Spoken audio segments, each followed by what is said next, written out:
Hello. So there has been a report that there was a fatal stabbing yesterday in the London Underground. I'm not sure which tube station it was at, but apparently witnesses reported that the attacker shouted he was looking for a Muslim and stabbed a man. Um, Actually, I should rectify that. I don't know if the stabbing was fatal, but I assume it was by the way it's being reported. Anyway, it's being seen as a hate crime, but there is some controversy over why it's not being called a terrorist incident. Witnesses say the man was black. Now that's interesting because very often in these sort of cases there is an assumption that it's a white racist, but some of the most notable, let's say, Muslim hate crimes in recent years have actually been from other minorities in a sense. Um, there has been incidents with black people, whether they're black Christians or black supremacists or whatever, or just people who don't like Muslims. I don't know.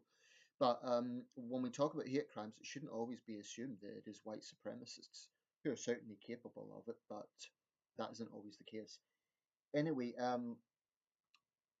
I want to first of all address this case and the frustration by people that it isn't being described as a terrorist attack.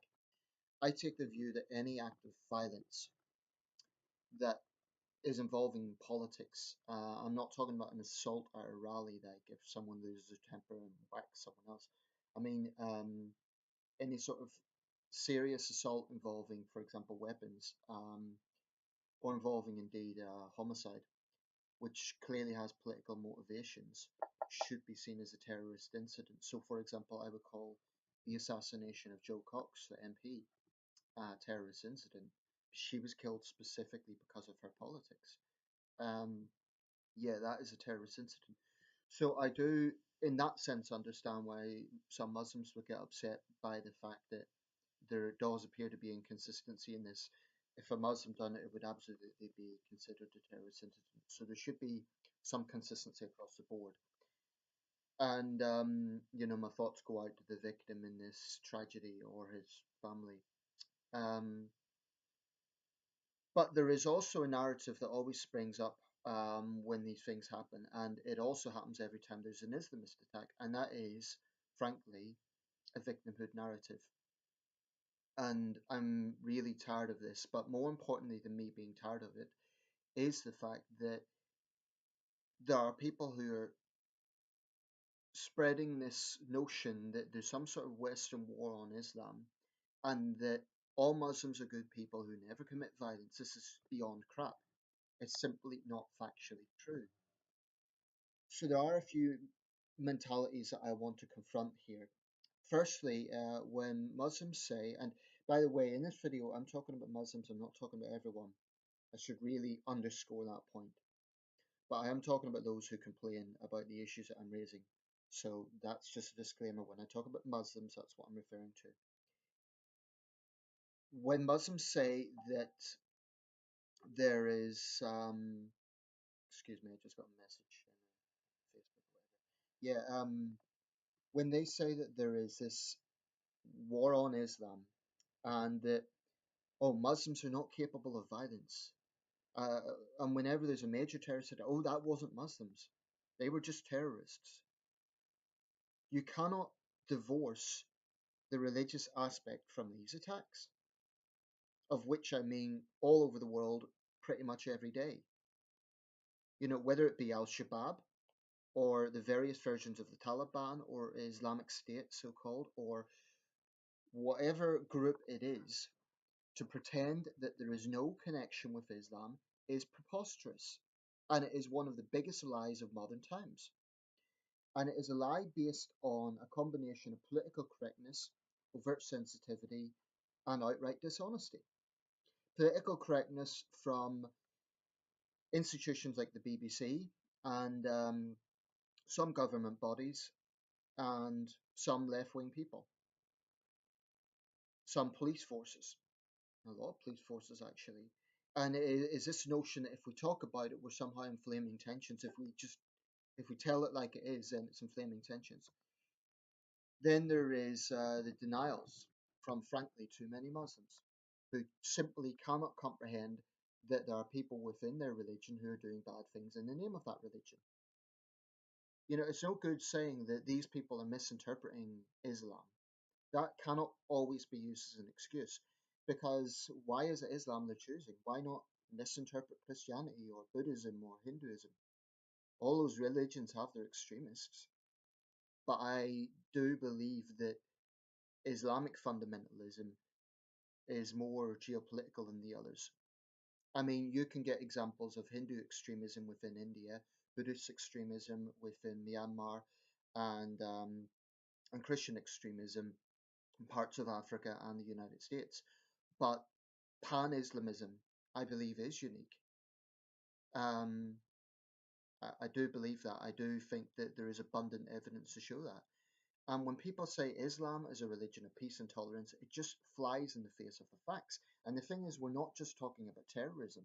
That's the point. Because there will be people out there who say, oh, I condemn Islamic State, they're terrorists, so I condemn them. But the very same people would believe in lashings for insulting the Quran. So it isn't just about terrorism, it's also about the severe human rights abuses rampant within Islam. This is a simple fact. Look at the situation at the moment in Jakarta. Jakarta is in Indonesia, which is actually relatively secular, although there is always that risk that it could go down that path of theocracy. But right now, the governor of Jakarta is being hounded out of office for a perception that he insulted Islam. Now, to be fair, and this has to be pointed out, there were tens of thousands of counter protesters who defended free expression and defended the governor. Um, but the fact of the matter was, there were thousands of Islamists demanding his resignation, and no doubt they would have wanted more than that. Um, this is a global problem, and I do believe it is comparable to communism and fascism in the 30s. I really believe that. I believe that pan Islamism is the modern equivalent of communism and fascism in the 30s. Now, there has been a lot of talk in recent years, especially from the left wing media outlets, about the rise of the far right and neo nationalistic parties. We have to be vigilant as a society, and it would be naive and wrong to think that there isn't a problem with that. And there are terrorists like Anders Breivik and others who are capable of neo nationalist attacks. We shouldn't underplay that. But this shouldn't be one or the other. It shouldn't be a case of, well, if we report about or if we talk about Islamist violence, we're going to underplay far right violence. Or if we talk about far right violence, we're going to underplay Islamist violence. And frankly, those Muslims who want to pretend that there is no problem within Islam, they're not helping anything. They're just not. And what I find deeply frustrating about the subject is there's this kind of sheepish mentality that if you talk about the problems, you're some sort of horrible bigot who hates Muslims. I don't hate Muslims. I know many Muslim people who are very decent people, but I insist that pan Islamism is a reality and that this is a part of Islam, and that so long as that is a part of Islam, you cannot claim that Islam is a religion of peace and tolerance. Or at least it might be, but that's one side of it. You know, anyone who wants to pretend that this problem doesn't exist, that they're deluded. Also, I want to talk about the narrative that there is some sort of equivalency between what happens in Islamic countries and what happens in Western secular countries. Or perhaps I shouldn't use the word secular, but multicultural, I'll put it that way, because I wouldn't exactly describe the US as a secular country. So if we look at what happens in the West, occasionally you do get attacks that are targeted at Muslims and they're hate crimes. That's what they are. You know, some very unpleasant incidents. You have Muslim women have their hijabs ripped off. You have Muslim men who are violently attacked. This is disgusting, and that should be condemned. Okay, but the difference is that those cases, shocking and terrible as they are treated seriously. They are treated as hate crimes. There are police investigations. Usually, people are arrested, and politicians across the board condemn it for the most part.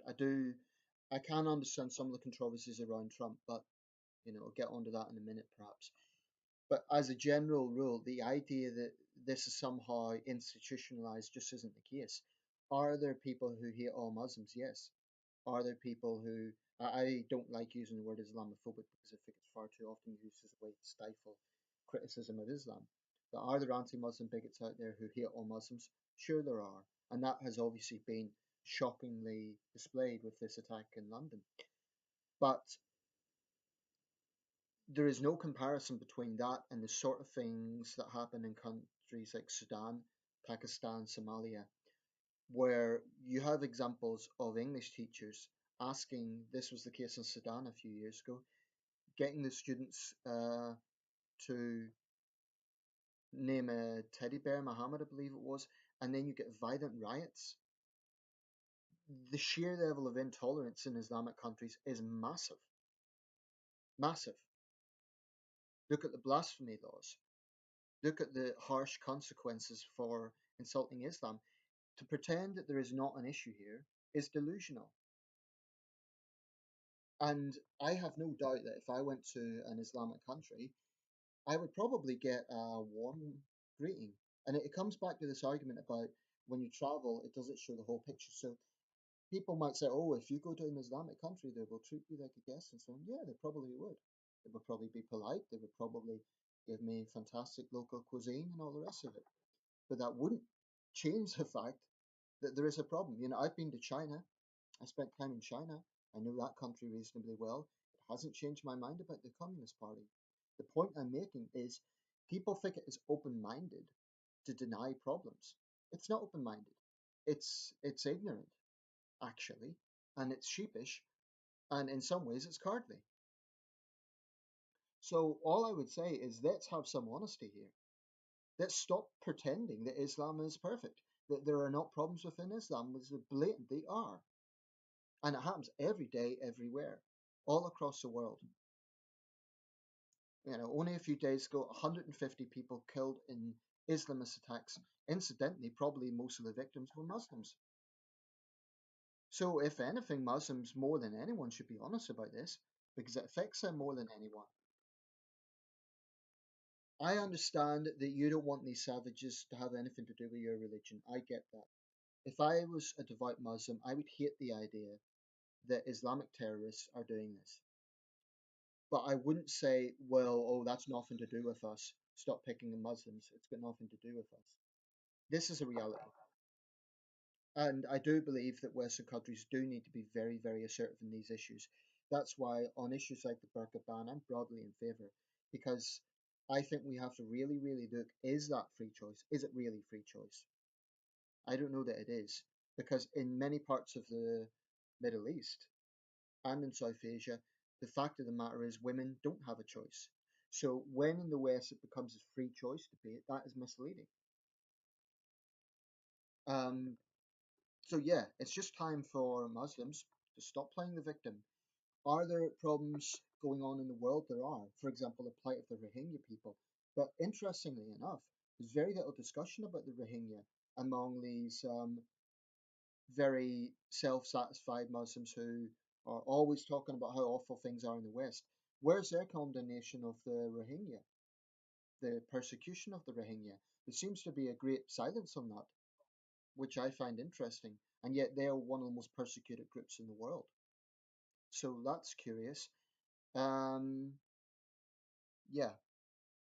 And by the way, to any people who want to come on here and say, I don't understand Islam, etc., etc., I have eyes, I observe, okay? And I could read the Quran from cover to cover. It still wouldn't change the fact that there are terrorists who are using Islam in their activities. You can't deny that. It's a fact. And even leaving aside the issue of terrorism, you cannot ignore the harsh consequences in Islamic jurisdictions and the appalling human rights record. You just can't ignore those things. I'm sure there's more things I can say in this video, but I'll round it up for now. Thanks for watching.